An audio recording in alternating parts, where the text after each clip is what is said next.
भगवान का जब मोहिनी अवतार हुआ तो मोहिनी अवतार के उस स्वरूप के सौंदर्य पर 33 कोटि देवता न्योछावर हो गए।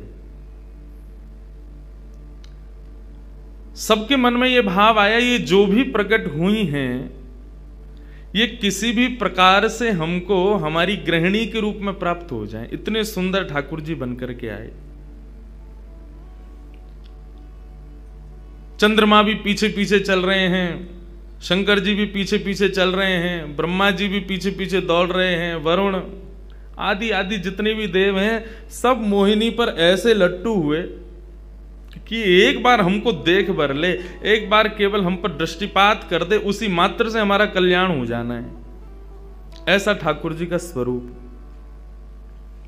परंतु उन 33 कोटि देवताओं में एक देव ऐसे हैं जिनका मोहिनी के प्रति ऐसा कोई दुर्भाव नहीं था, और वो देव थे सूर्य। सूर्य ने जब मोहिनी के सौंदर्य को देखा तो उनके मन में भाव आया, इतनी सुंदर, इतनी सुकुमारी, इतनी कोमल, इतनी मधुर। सबको तो लगे हमारी पत्नी बने, लेकिन सूर्य को लगे मेरी बेटी बन जाए, मुझे पुत्री रूप में प्राप्त हो जाए।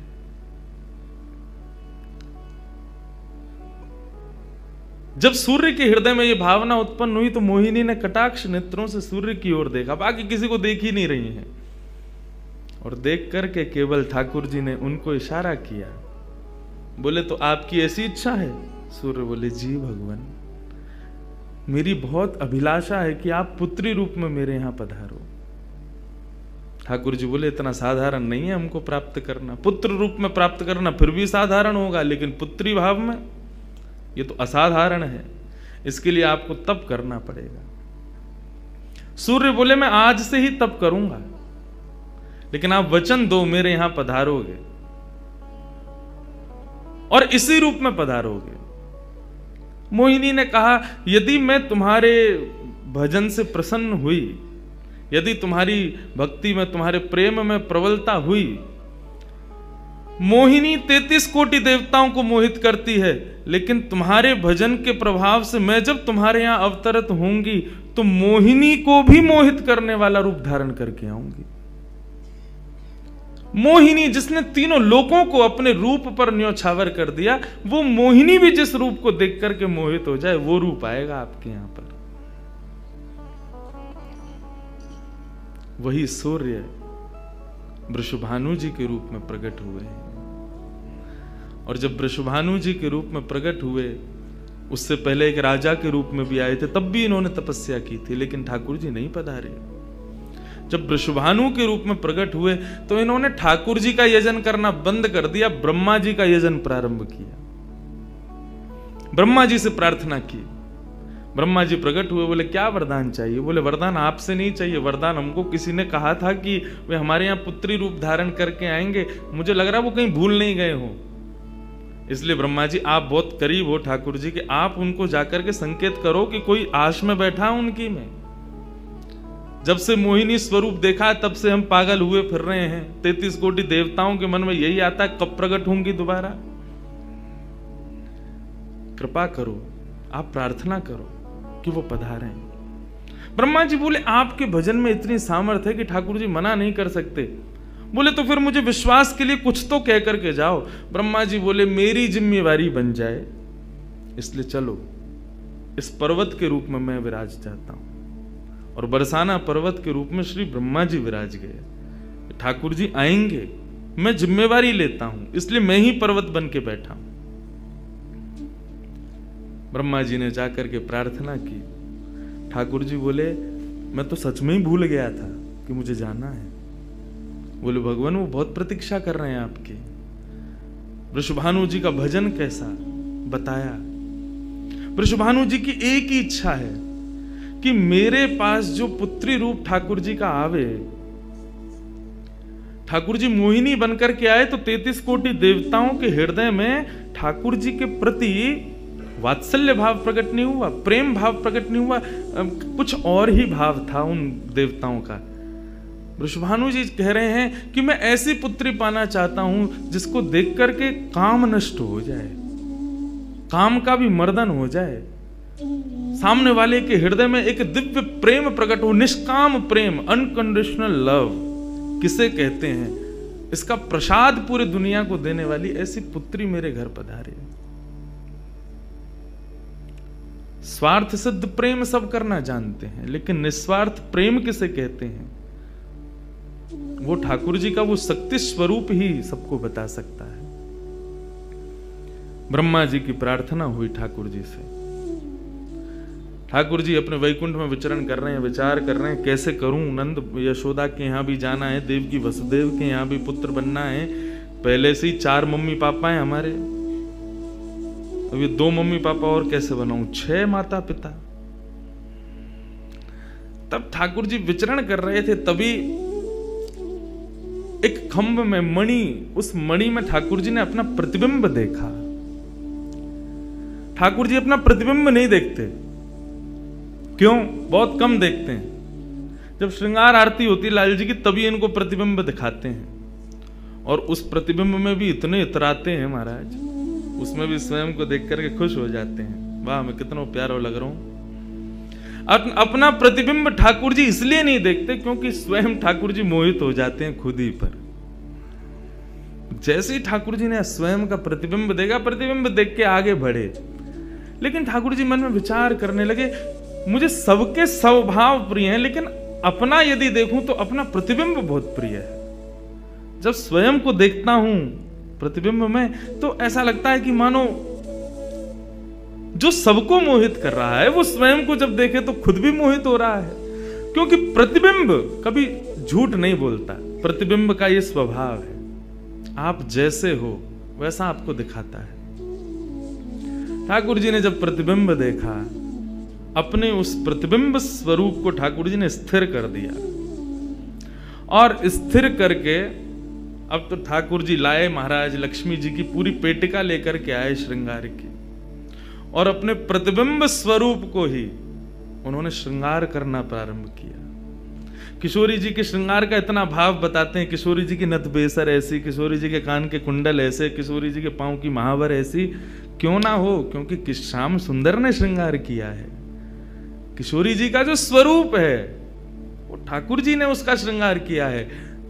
नारायण बैठे महाराज सिंहासन लगा करके अपने प्रतिबिंब का ही श्रृंगार कर रहे हैं। मोर पीछ हटाया, मुकुट उतार के दूर रखा, घुंघराले केशों को खोल दिया, नेत्रों में सुंदर सुंदर छोटा छोटा काजल लगाया, माथे पर एक सुंदर बिंदिया लगाई है, होठों पर निर्मल लालिमा लगाई है, गले में हार पहनाया, सर्वांगीण श्रृंगार किया, और लक्ष्मी जी की चुनरी ला करके जैसे शीश पर से चढ़ा करके ठाकुर जी ने थोड़ा सा जो श्याम रंग है उसको जैसे ही गौरवर्ण किया, वैकुंठ के उस प्रतिबिंब में से मानो जैसे सूर्य चंद्र का एकाकार रूप प्रकट हो गया हो, इतना तेज पुंज प्रकट हो गया कि ठाकुर जी भी अपने नेत्रों को छुपाने लगे। थोड़ी देर नेत्रों को बंद करने के बाद जब बड़ी धीरे से ठाकुर जी ने जब अपने प्रतिबिंब की ओर देखा, तो किशोरी जी का दिव्य स्वरूप वहां प्रकट हो गया। ठाकुर जी ने दंडवत किया, पहले प्रणाम,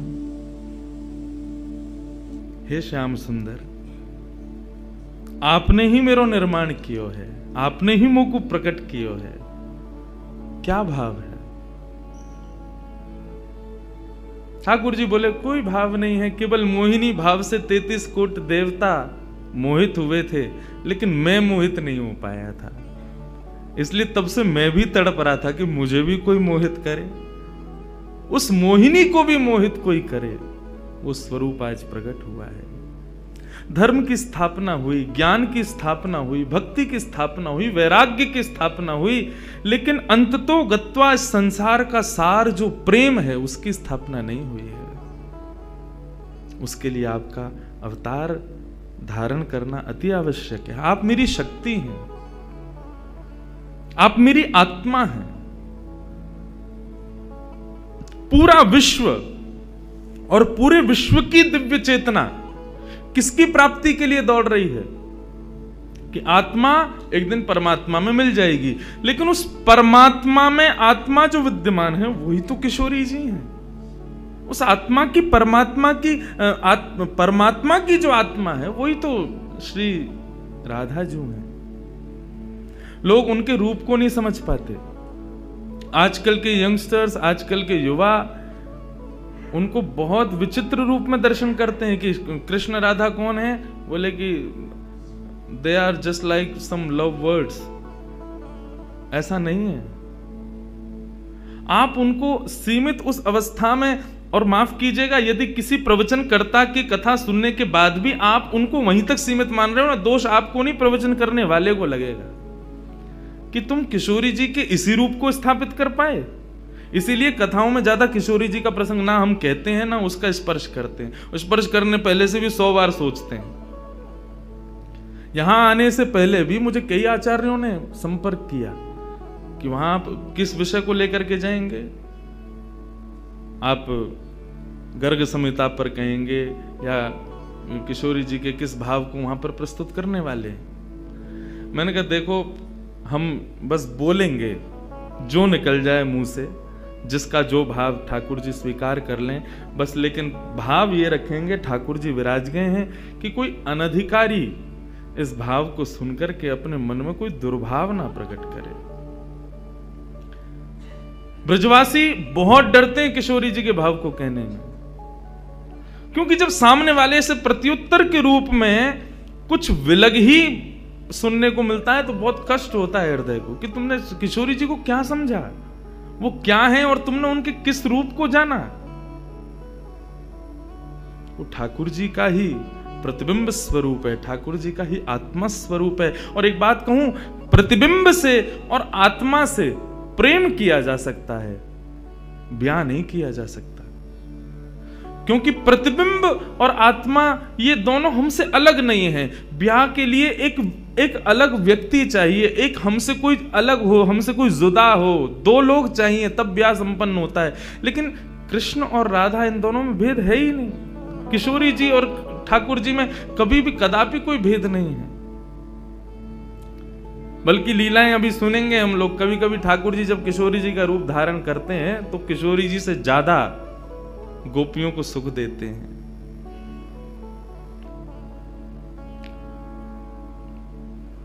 ऐसा भाव किशोरी जी से प्रार्थना की ठाकुर जी ने कि आप पधारो और प्रेम की स्थापना के लिए आप भूमंडल पर सूर्य के ही अवतार वृषभानु जी के यहां पर आप अवतरित हो। तब किशोरी जी ठाकुर जी की बात मान करके और वृषभानु और कीर्ति के यहां पर अवतरित होती हैं। किशोरी जी का जब अवतार हुआ, जब अवतरण हुआ, कब हुआ? सुबह के 4:40 पर। ठाकुर जी के जितने भी अवतार हुए या तो दिन में 12 बजे हुए या रात में 12 बजे हुए, लेकिन किशोरी जी का अवतरण भोर में ब्रह्म मुहूर्त में सुबह 4:40 पर हुआ। क्यों?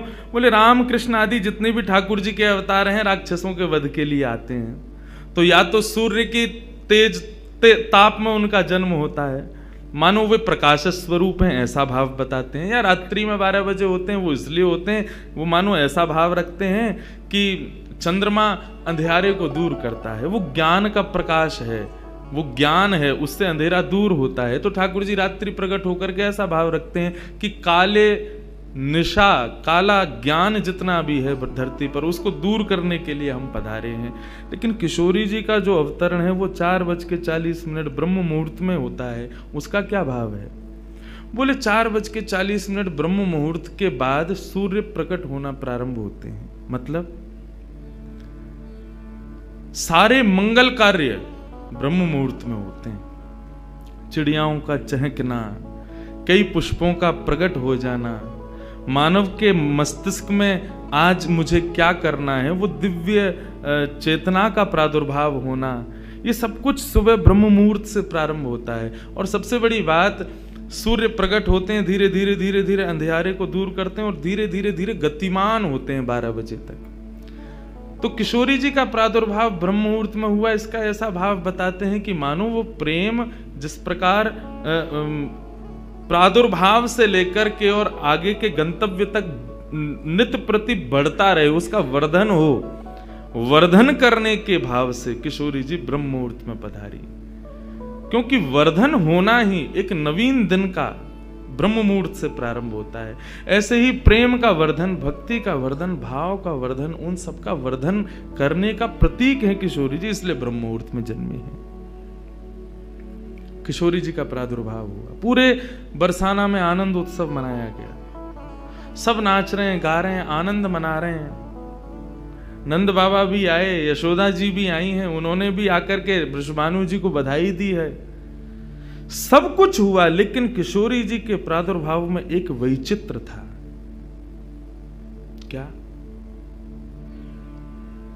दिन बीत गए 8, लेकिन किशोरी जी ने अभी तक नेत्र नहीं खोले।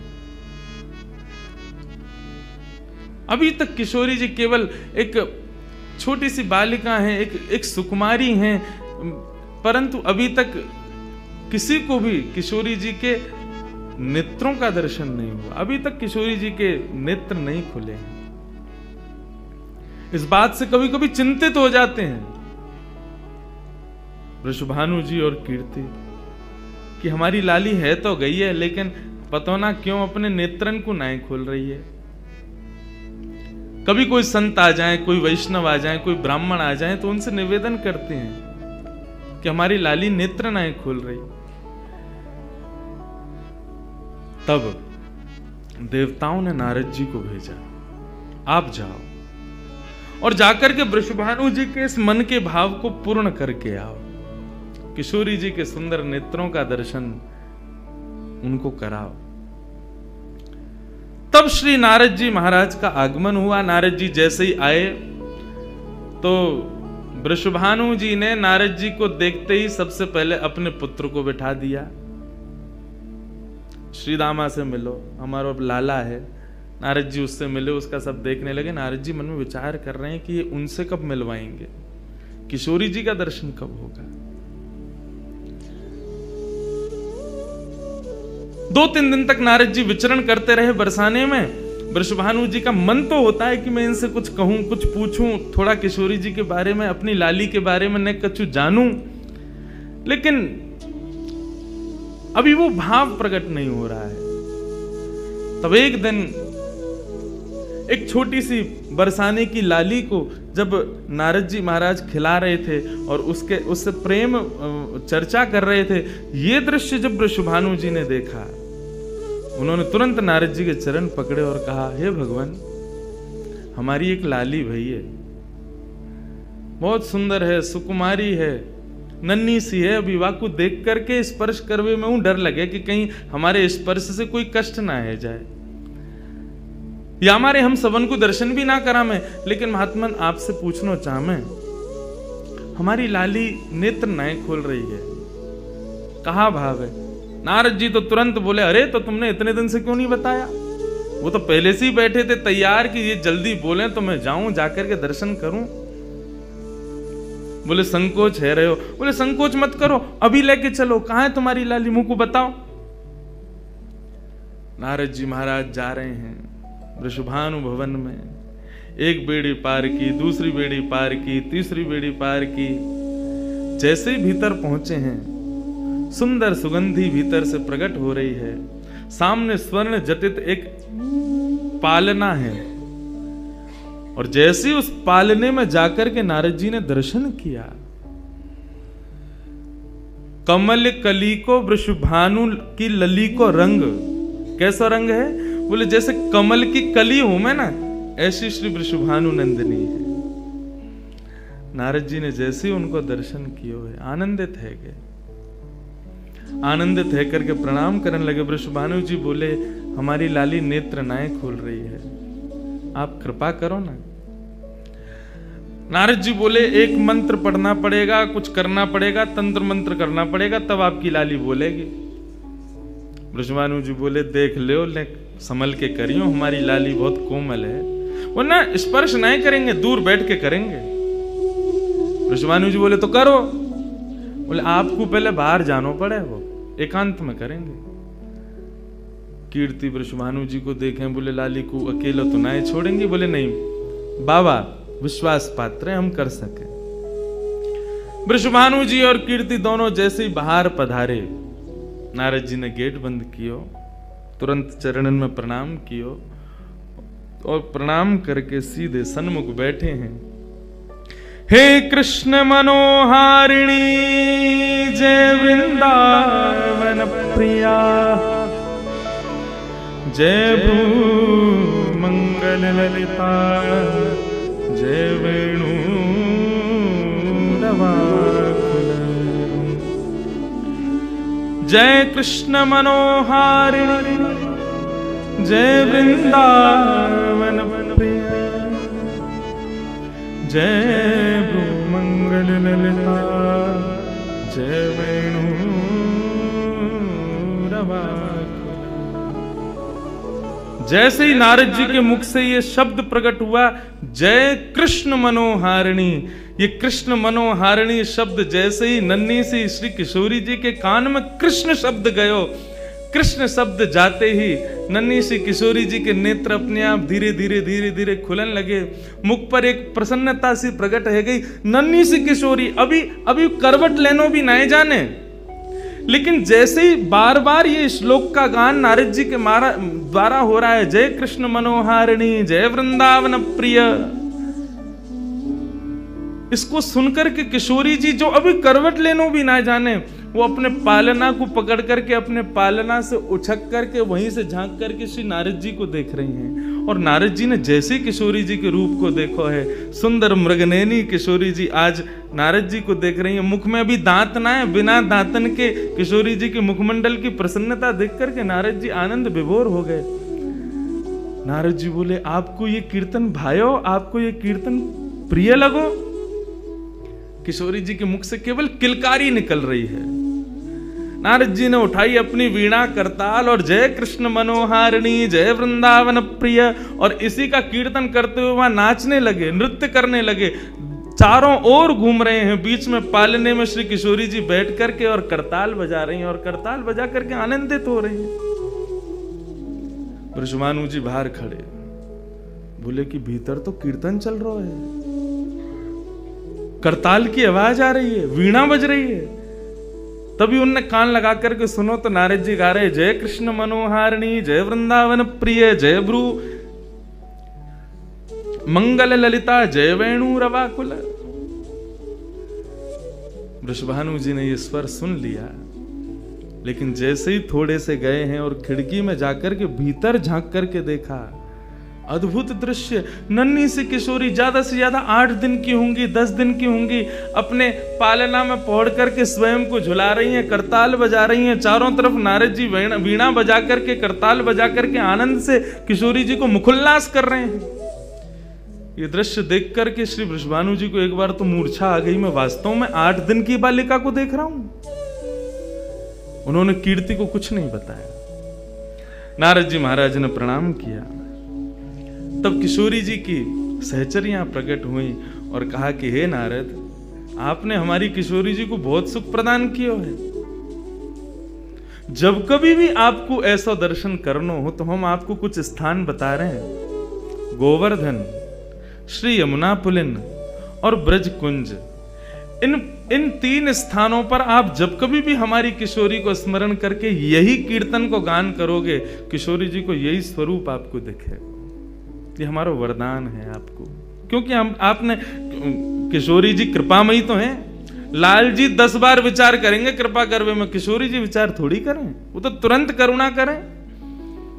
नारद जी जाओ, जब कभी भी लाडली को दर्शन करना हो यही भाव से कर लियो। नारद जी महाराज के नेत्र सजल है गए, किशोरी जी के चरणन में बारंबार प्रणाम कियो और प्रणतिपात करते हुए वहां से प्रस्थान कर गए। किशोरी जी फिर से नेत्र बंद करके अपने पालना में पौड़ गई। कीर्ति जी बोली, बाबा आयो टोना टोटका करके गयो, तब वो हमारी लाली के नेत्र तो खुले नहीं। कीर्ति जी गोद में लेकर के सुला रही है, नेक नेक थोड़ी सी संकुचित है करके रुदन करना प्रारंभ कियो। सो इतने में वृषभानु जी आए और वृषभानु जी बोले, नेक दियो लाली को, और किशोरी जी को गोद में लेकर के वृषभानु जी बोले, हे कृष्ण मनोहारिणी। जैसे ही बोले तुरंत किशोरी जी के नेत्र फिर से खुल गए, फिर से अपनी किलकारी भर करके कीर्तन में करताल बजाने लगी, आनंद विभोर हो गई। अब तो जैसे ही ये भाव देखो वृषभानु जी ने कीर्ति को सुनायो, कीर्ति भी वही गा रही है, पूरा बरसानो आकर के श्री कृष्ण कीर्तन करने लगो, और बीच में मध्य में बैठ करके किशोरी जी अपनी करताल बजा रही हैं, किलकिल करके हंस रही हैं, इतनी आनंद विभोर रह रही हैं। तब सबन को ये भेद पतो चलो, कहा कि ये श्री कृष्ण की आत्मा है, ये उनसे विलग नहीं है, वे ही आपको सर्वस्व है।